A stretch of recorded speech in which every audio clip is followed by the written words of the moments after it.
우리는 계속해서 요한복음을 살펴보고 있습니다. 요한복음은 21장까지 있는데요. 요한복음 앞부분 11장까지에서 예수님의 7 기적이 나옵니다. 자, 2장에서 물이 포도주로 변화되는 기적을 예수님이 일으켰고요. 그 기적을 시작해서 11장에서 죽은 나사로를 살리시는 기적까지 모두 7개가 11장 사이에 나옵니다. 사도 요한이 이런 기적을 복음서에 기록한 목적이 무엇인지는 이미 여러분들에게 여러 번 말씀드렸습니다.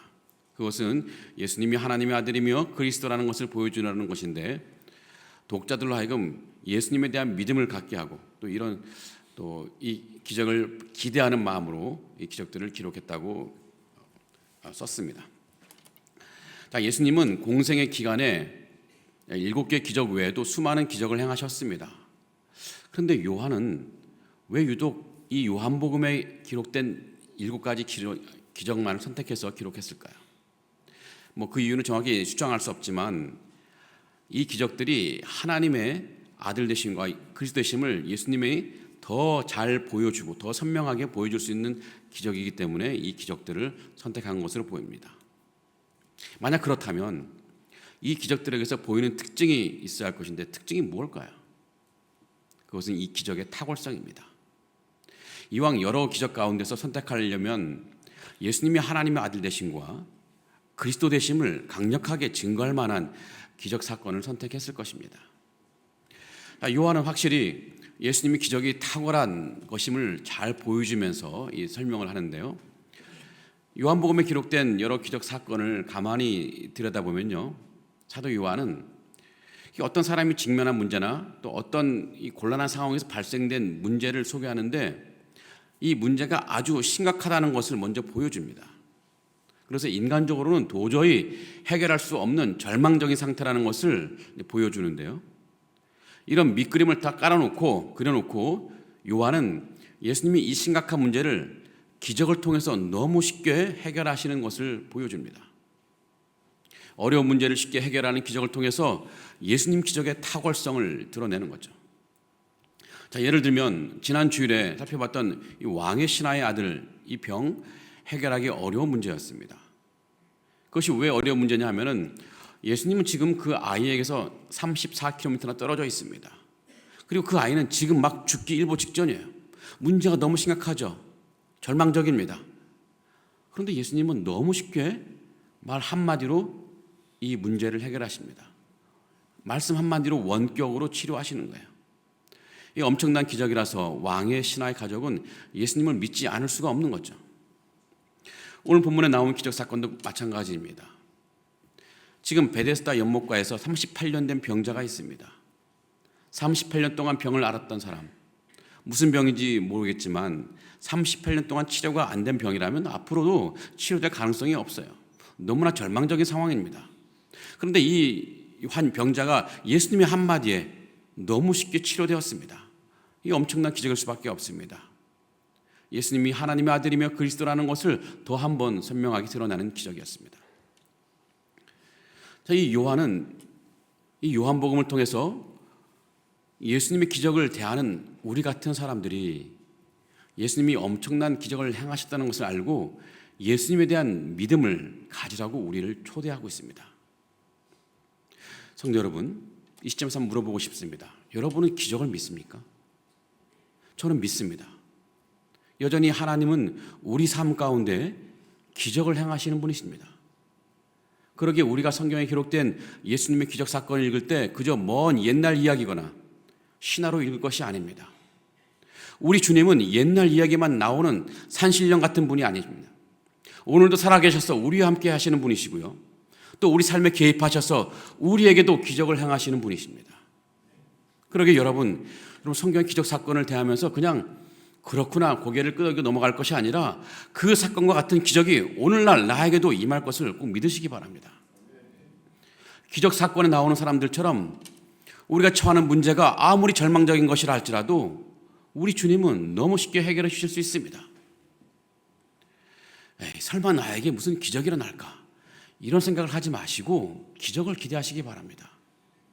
우리가 절망적인 상황이 있다 할지라도 낙심할 것이 아니라 살아계시고 능력이 많으신 우리 주님을 기대하는 것이 필요합니다. 여러분, 기적 사건 속에 나오는 절망에 빠진 사람, 그 사람의 자리에 여러분의 이름을 넣어서 말씀을 읽어보시기 바랍니다. 그러면 주님이 나에게 하시는 말씀, 주님이 나에게 행하시는 기적을 더 생생하게 느낄 수 있고 믿을 수 있을 것입니다. 우리 인생에 찾아오셔서 기적을 행하실 주님을 기대하시는 여러분 되기를 간절히 기원합니다. 자, 오늘 말씀에 나타난 기적 사건을 좀 더 세밀하게 살펴보도록 하겠습니다. 예수님이 유대인의 명절을 떼어서 예루살렘에 가셨습니다. 자, 예수님이 예루살렘에 다니시다가 이제 예루살렘 성 북동쪽에 있는 양문 부근에 가셨는데요. 우리 지난 여름에 느헤미야서를 살펴볼 때 느헤미야가 예루살렘 성을 재건하는 것을 우리는 본 적이 있습니다. 그때 새로 복원된 예루살렘 성문이 모두 10개였는데 그 중에 하나가 양문이었습니다. 양문은 양의 문입니다. 이 양과 염소할 때 바로 그 양인데요. 이 양문은 예루살렘 성전과 가까이에 있습니다. 이스라엘 사람들은 하나님께 제사를 드릴 때 필요한 이 양 같은 희생 제물을 바로 이 양문을 통해 지나갔는데 그래서 양문입니다. 이 양문 부근에 연못이 있었습니다. 연못 이름은 베데스다. 이 연못이 굉장히 컸던 것 같아요. 행각이 5개나 있습니다. 이 행각이 뭐죠? 행각은 이 벽은 없고 지붕과 기둥만 있는 건축물이 행각인데요. 정자 같은 것일 수 있고 우리 서울의 경복궁에 있는 경회로 같은 것이 바로 행각입니다. 그런 것이 연못 주변에 5개나 있어요. 엄청난 큰 연못입니다. 그 행각에 수많은 병자들이 모여 있습니다. 몸이 아픈 사람, 앞이 안 보이는 맹인, 다리 저는 사람, 혈기 마른 사람 등 다양한 병자들이 그곳에 있습니다. 그들이 왜 거기에 있을까요? 이 베데스다 연못과 관련된 미신을 믿기 때문인데요. 그들이 믿는 미신에 의하면 천사가 가끔씩 이 베데스다 연못에 내려와서 물을 건드린다고 합니다. 그러면 물이 약간 출렁일 텐데 그때 가장 먼저 물에 들어간 사람은 어떤 병이든지 낫게 된다고 믿는 미신이 있었습니다. 3절부터 4절까지 한번 볼까요? 3절 후반부부터 거기 이런 말씀이 있죠. 물의 움직임을 기다리니 이는 천사가 가끔 못에 내려와 물을 움직이게 하는데 움직인 후에 먼저 들어가는 자는 어떤 병에 걸렸든지 낫게 되밀어라. 아니, 성경에 분명히 낫는다고 되어 있는데 어떻게 그것을 미신이라고 말할 수 있을까요? 이 설명이 조금 필요할 것 같습니다. 자, 이 성경을 자세히 보면요, 3절 후반부부터 4절까지 괄호가 있습니다. 여기 자막에만 있는 게 아니라 여러분 성경에도 괄호가 있어요. 그리고 그 아래 설명이 붙어 있는데 각 주에 어떤 각주가 있냐면은 어떤 사본에는 이 괄호 내 구절이 없고 3절에 누워는 누웠으니로 되어 있음. 이런 설명이 있습니다. 모든 성경에 이런 설명이 붙어 있어요. 자, 이런 성경에 종종 괄호가 쳐져 있는 성경 구절이 있고 그 밑에 어떤 사변은 없다라는 내용이 있는 구절이 있습니다. 여러분, 이 설명이 무엇을 의미할까요?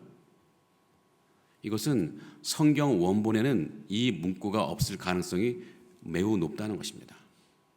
100%라고 단정은 못하지만 이 문구가 성경 원본에 없었는데 나중에 후대 사람이 편집해서 추가했을 가능성이 99%라는 것입니다. 성경 연구의 여러 분야 가운데 사본학이라는 것이 있습니다. 사본은 복사한 문서라는 뜻이죠. 옛날에는 성경을 다 손으로 다 베껴 썼습니다. 지금처럼 복사기로 대량 할 수 있는 게 아니라 양피지라든지 또 파피루스든지 거기에 다 손으로 베껴 써서 성경을 옮겨 썼습니다. 자, 그런데 성경을 베껴 쓰다가 어떤 경우에는요, 필사자가 실수를 해서 잘못 베껴 쓰는 경우가 있어요. 오타가 나는 경우도 있고 어떤 경우에는 일부러 독자들의 이해를 도와주려고 필사자가 임의로 설명을 추가한 경우도 있습니다. 그러다 보니 이 사본들끼리 서로 내용이나 글자가 다른 경우가 발생합니다. 지금까지 발견된 신약 성경 사본은 약 5,000개 정도 됩니다. 자, 그런데 사본마다 내용이 달라요. 여기 학자들의 고민이 시작됩니다. 도대체 어느 사본이 원본에 가까운 사본일까? 이 원본이 없다 보니 학자들은 어느 것이 원본에 가까운지를 연구했는데요. 그것이 이제 사본학의 핵심 과제입니다. 굉장히 재미있는 학문입니다. 자, 근데 사본학 연구학자들은 한 19세기, 20세기부터 시작된 이 사본학 연구학자들은 과연 어떤 사본이 성경의 원본에 가까운 것인지를 밝혀냈습니다.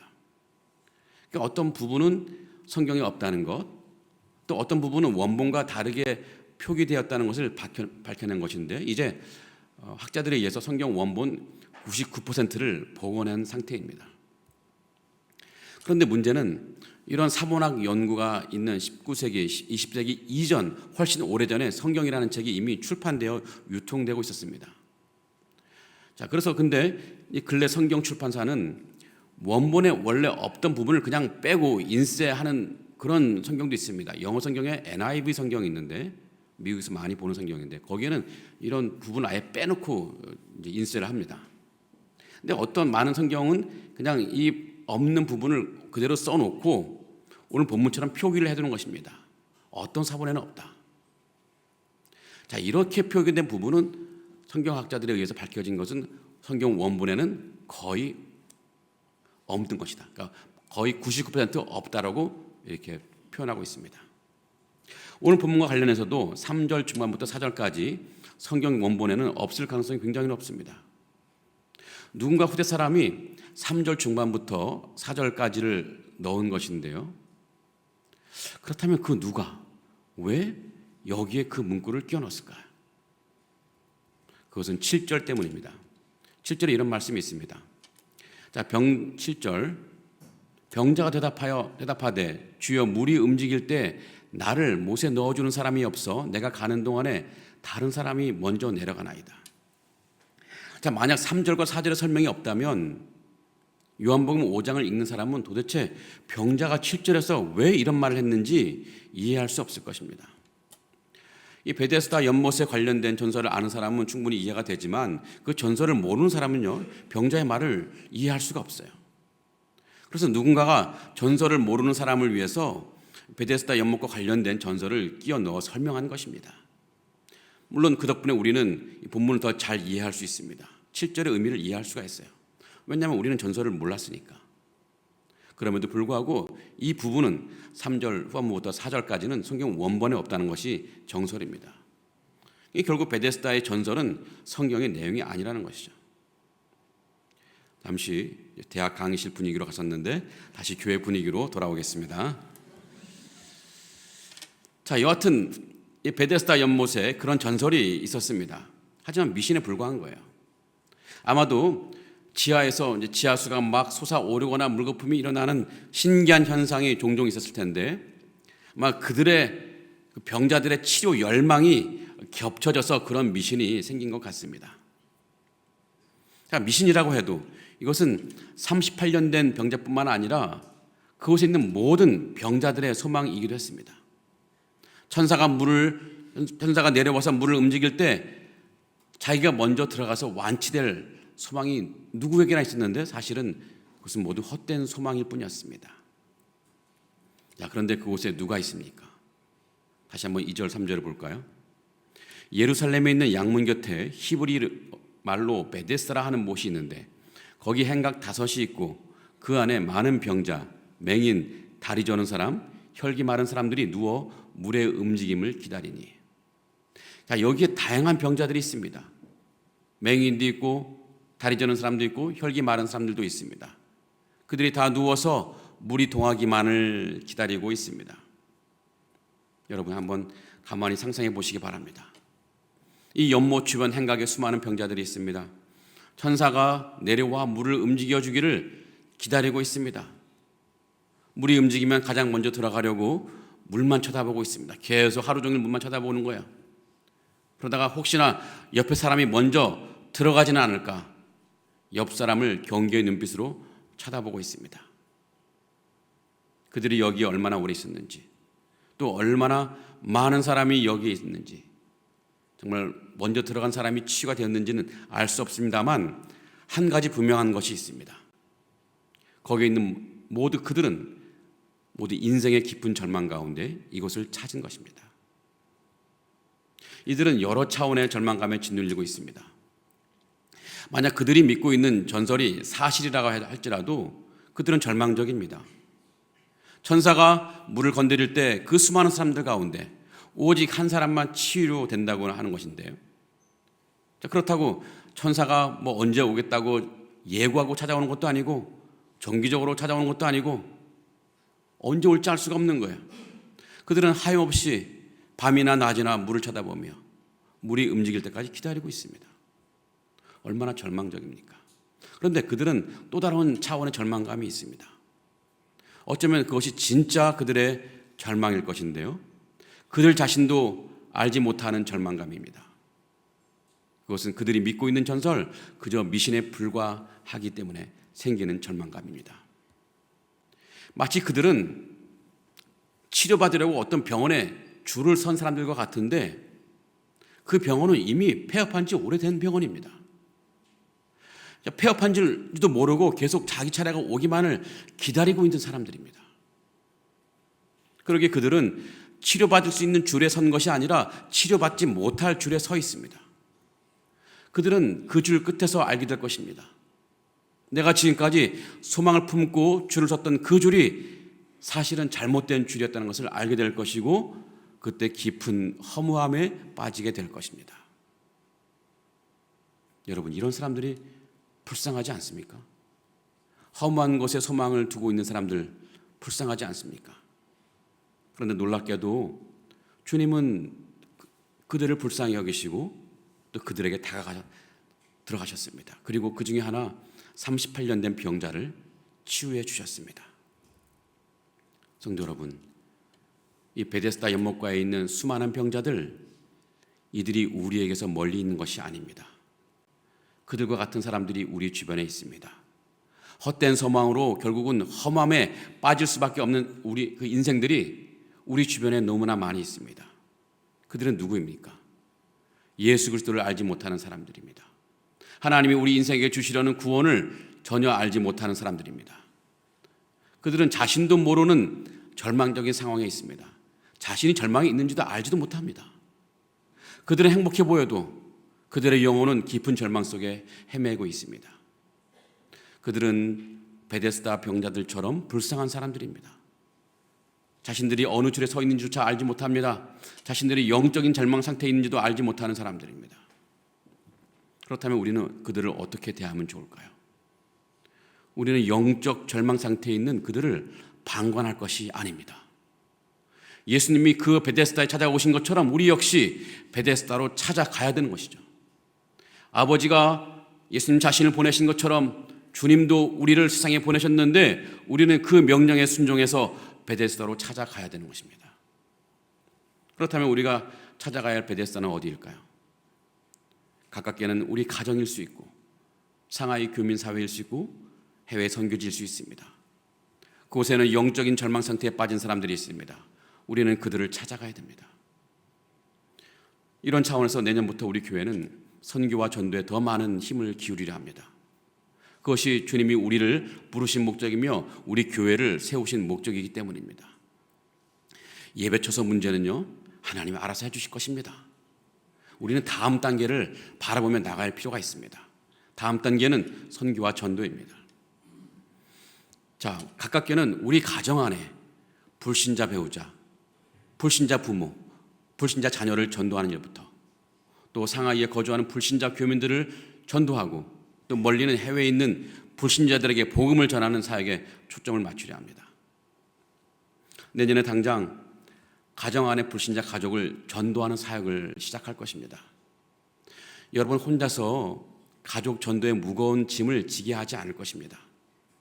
혼자서 낑낑대며 울게 내버려 두지 않을 것입니다.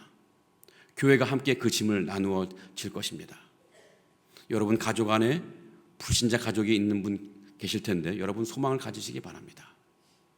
내년에 여러분 가정에 이 복음의 열매, 전도의 열매, 구원의 열매가 맺혀질 수 있도록 교회가 여러분과 함께 사역할 것입니다. 그래서 내년엔 불신 가족을 전도하는 해로 삼으시면 좋을 것 같습니다. 여러분은 이와 더불어서 이 상하이 교민의 복음화, 선교지의 복음화에도 동참하시면 좋겠습니다. 주님께서 베데스다에서 기적을 행하셨듯이 우리가 찾아가는 베데스다에서도 기적을 일으켜내 주실 것이고 분명히 선교의 열매를 맺게 해 주실 것입니다. 다시 본문으로 돌아가서 38년 된 병자에게 주목해 봅시다. 예수님이 베데스다 연못에 가셨을 때 어떤 한 병자가 눈에 띄었습니다. 38년 된 병자입니다. 보기에도 병이 깊어서 어찌할 바를 모르는 사람입니다. 이 병자는 얼마나 절망적인 상황일까요? 병자로 산 지 38년 되었습니다. 그의 나이가 얼마인지 알 수 없지만 여러분 38년이라는 긴 세월, 이 사람은 제대로 몸조차 가누지 못할 비참한 세월을 살아왔습니다. 그가 더욱더 절망적인 것은 앞으로도 치료될 가능성이 없다는 것에 있습니다. 왜냐하면 이 베데스다의 전설은 미신일 뿐더러 설령 또 미신이 아니라 할지라도 아무도 그 병자를 물에 넣어주지 않을 것이기 때문입니다. 그때 주님은 절망 속에 있는 그에게 다가가 물으셨습니다. 네가 낫고자 하느냐? 네가 낫고자 하느냐? 자, 얼핏 들으면 좀 어이없는 질문 같아요. 아니, 사람이 아파서 병원에 진료 예약하고 딱 의자 앞에 섰는데 의사가 하는 말이 낫고 싶습니까? 이게 의사가 물어볼 말입니까? 지금 베데스다에 거기 있는 사람 가운데 낫고 싶지 않은 사람이 어디에 있을까요? 낫고 싶지 않다면 왜 행각에 있을까요? 더욱이 38년 된 병자라면 얼마나 낫고 싶을까요? 그런데 예수님은 왜 이런 질문을 하셨을까? 왜 이런 질문을 하셨는지는 그의 대답을 들어보면 어느 정도 추정할 수 있습니다. 자, 예수님의 질문에 그 병자는 어떻게 대답합니까? 7절 보면 이렇게 대답하는데요. 주여, 물이 움직일 때 나를 못에 넣어주는 사람이 없어 내가 가는 동안에 다른 사람이 먼저 내려가나이다. 자, 이 사람 말도 약간 의문이 생기긴 하는데 여러분, 그 의사가 여러분들에게 낫고 싶습니까? 하면 여러분 뭐라고 대답하시겠습니까? 당연히 낫고 싶죠. 이런 말을 해야 되는 거죠. 하지만 이 사람은 그런 대답을 하지 않습니다. 아무도 나를 물에 넣어주지 않아서 이렇게 오래 병자로 살고 있습니다. 여러분, 이 병자의 대답에서 여러분 무엇을 느끼십니까? 38년 된 이 병자의 말 속에서 마음에 가득 찬 원망과 비통함이 느껴지지 않습니까? 얼마나 서러운 인생을 살아왔을까요? 그 오랜 세월, 이 가족도 포기한 그 인생, 병에서 낫지 못해서 매일매일 고통 속에 신음하는 그 인생, 얼마나 서러운 인생을 살아왔을까요? 예수님은 이 병자의 마음속에 패인 깊은 상처와 또 고통을 보았을 것입니다. 예수님이 네가 낫고자 하느냐 질문하신 것은 그 병자로 하여금 자기 스스로 자신의 절망적인 처지를 말하게 해서 자신이 얼마나 도움이 필요한지를 절실하게 느끼게 하기 위해서 이런 질문을 하신 것 같습니다. 더 이상 베데스다 연못에 아무런 희망이 없다는 것을 스스로 깨닫게 하기 위해서 예수님은 질문하신 거예요.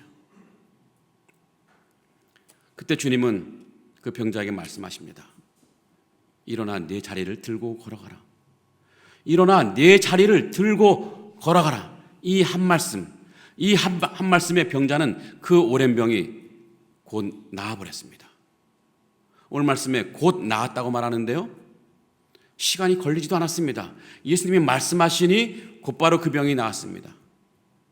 또 얼마나 완벽하게 나았느냐 하면 자신의 자리를 들고 갈 정도였습니다.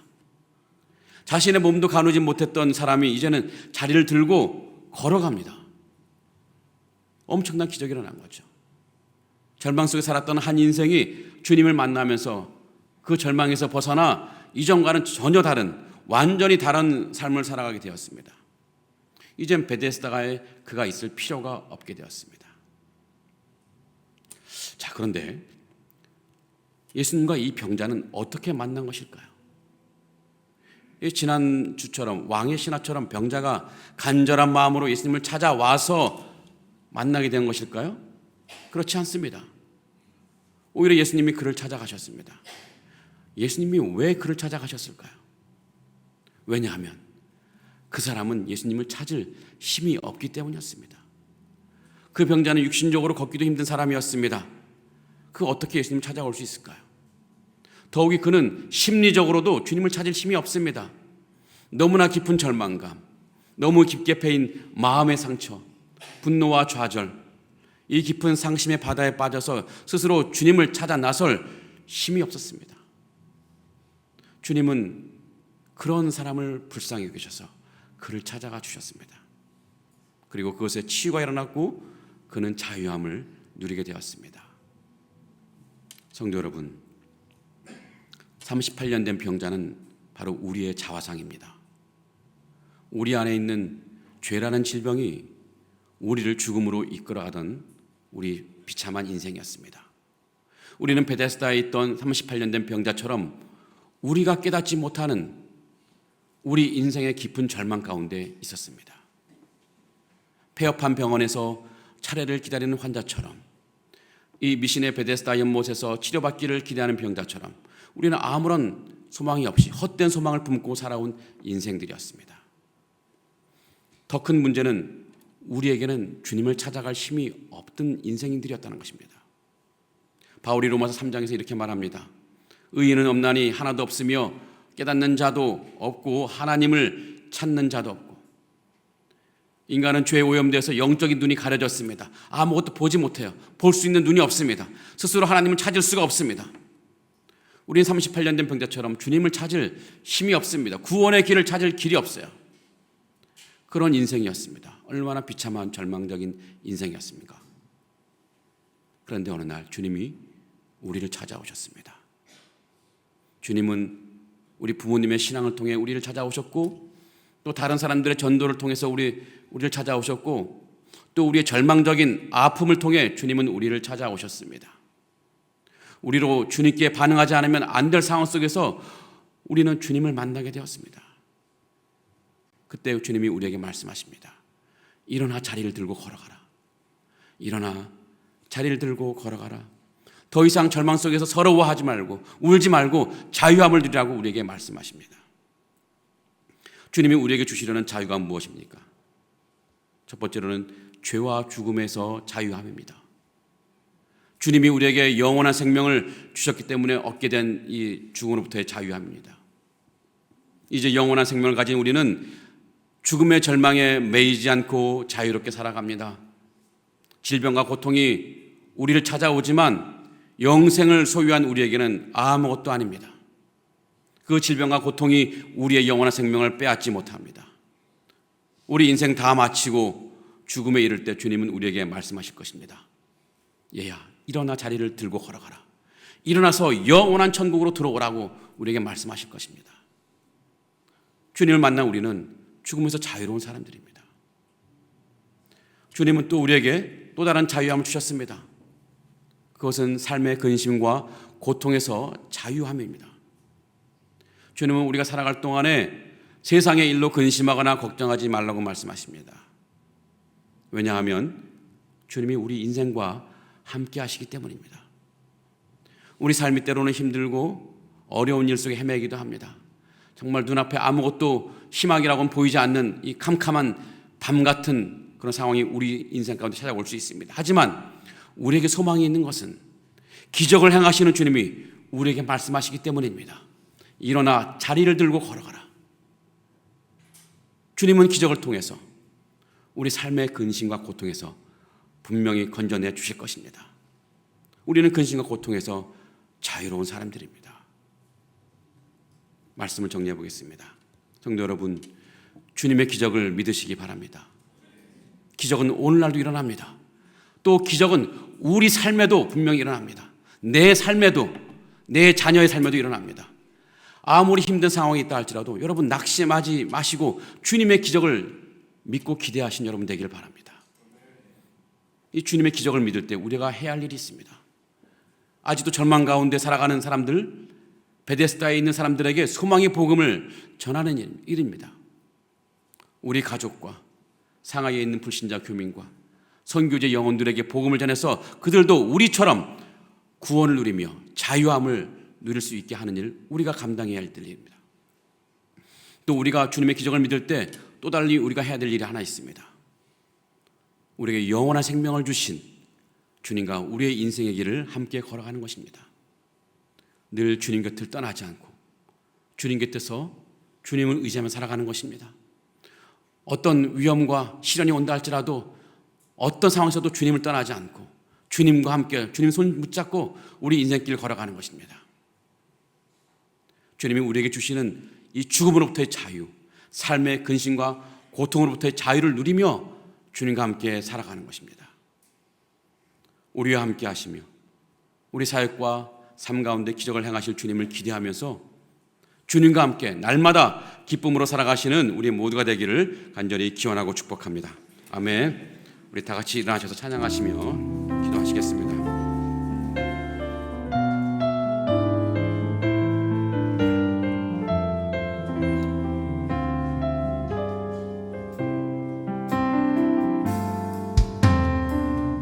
고난 시절 지날 때 기쁜 한숨 내쉴 때 그런 풍경 보시며 단식하는 분이 있네.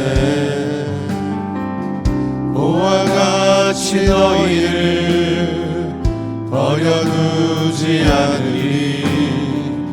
내가 너희와 영원히 함께하리라. 성령이 오셨네. 성령이 오셨네. 내 주에 보내신 성령이 오셨네. 우리 인생 가운데 친히 찾아오셔서 그 나라 꿈꾸게 하시네. 억눌린 자 갇힌 자 자유함이 없는 자 피난처가 되시는 성령님 계시네. 주의 영이 계신 곳에 참 자유가 있다네. 진리의 영이신 성령이 오셨네. 성령이 오셨네. 성령이 오셨네. 내 주에 보내신 성령이 오셨네. 우리 인생 가운데 친히 찾아오셔서 그 나라 꿈꾸게 하시네. 성령이 오셨네. 성령이 오셨네. 성령이 오셨네. 내 주에 보내신 성령이 오셨네. 우리 인생 가운데 친히 찾아오셔서 그 나라 꿈꾸게 하시네. 성령이 오셨네. 성령이 오셨네. 내 주에 보내신 성령이 오셨네. 우리 인생 가운데 친히 찾아오셔서 그 나라 꿈꾸게 하시네. 아멘, 아멘. 우리 같이 합심해서 같이 읽고 기도하겠습니다. 시작. 오늘날에도 기적을 행하시며 내 삶에도 기적을 행하시는 주님을 믿어서 어떤 어려운 상황에서도 낙심하지 않게 하옵소서. 아멘. 여전히 영적 베데스다에 앉아서 절망하는 사람들에게 복음이 전파되어 그들도 우리처럼 구원의 자유를 누리게 하옵소서. 아멘. 상하이 안은야교회 합당한 예배 주소를 허락하시며 주님이 부르신 뜻대로 선교하는 교회, 전도하는 교회가 되게 하옵소서. 아멘. 이런 기점을 가지고 저를 따라 주님 부르시 기도하겠습니다. 주여 은혜를 주옵소서. 주여 은혜를 주옵소서. 우리 함께 기도하겠습니다. 살아계시고 능력이 많으신 하나님, 이 시간도 주님께 간구합니다. 하나님, 그 옛날 주님의 역사하시고 살아계셔서 역사하신 능력을 베푸시며 기적을 행하시며 공의를 가르시고 영자를 일으키시며 죽은 자를 살리시는 놀라운 기적을 행하시는 주님, 이 시간도 우리는 오늘날에도 살아 역사하시며 기적을 행하시는 주님을 믿습니다. 우리 삶에도 기적을 행하시는 주님이신 줄 믿습니다. 우리에게 믿음 주셔서 우리가 마지막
능력이 많으신 하나님, 그 오래전 홍해를 가르시고 병자를 낫게 하시고 죽은 자를 살리신 그 기적을 행하시는 주님이 오늘날에도 살아 역사하시며 기적을 행하실 줄 우리가 믿습니다. 우리 삶에도 기적을 행하실 줄 믿습니다. 우리에게 믿음 주셔서 우리가 마주하는 세상의 수많은 어려움과 절망적인 상황 속에서도 우리가 낙심하지 않게 하시고 주님이 베푸실 놀라운 기적을 기대하며 우리에게 맡겨진 우리의 삶, 우리에게 맡겨진 이 사역을 담대하게 감당하며 살아갈 수 있도록 인도해 주시옵소서. 살아계신 하나님, 주님께서 소망 없는 베데스다에 가신 것처럼, 거기서 소망을 주신 것처럼 우리 역시 이제 영적 베데스다 앞으로 나아가서 영적으로 소망 없는 수많은 인생들에게 복음의 소망을 나누는 삶을 살게 하여 주시옵소서. 혹시 우리 가정이 소망 없는 베데스다입니까? 하나님, 여기에 기적을 베풀어 주시옵소서. 온 가족이 믿음을 갖는 기적을 베풀어 주시옵소서. 혹시 상하이 땅 소망 없는 베데스다입니까? 우리가 밟는 선교 현장 소망 없는 베데스다입니까? 하나님, 주님의 능력으로 치료와 구원과 자유가 있는 베데스다가 되게 하여 주시옵소서. 우리 교회를 사랑하시는 주님, 이제 우리 교회가 이 시대에 해야 할 사명을 감당할 때 우리의 연약한 힘에 낙심하지 않게 하시고 우리 앞에 놓인 높은 산 같은 장애물에 주저하지 않게 하시고 오직 주님의 강한 능력을 의지하며 용감하게 앞으로 나아가는 교회가 될 수 있도록 인도하여 주시옵소서. 예수님 이름으로 기도합니다. 아멘. 이제는 우리의 힘과 능력이신 예수 그리스도의 은혜와 오늘도 우리를 위해 기적을 행하시는 하나님의 사랑과 우리를 소망 없는 베데스다로 이끄셔서 소망 있는 베데스다로 만드실 성령님의 인도하심이 우리 가정과 상하이와 선교 현장에서 하나님이 역사하실 것을 믿고 담대히 주님과 동역할 것을 다짐하는 상하이 한인연합교회와 성도들 머리 위에 지금부터 영원토록 함께 하실지어다. 아멘.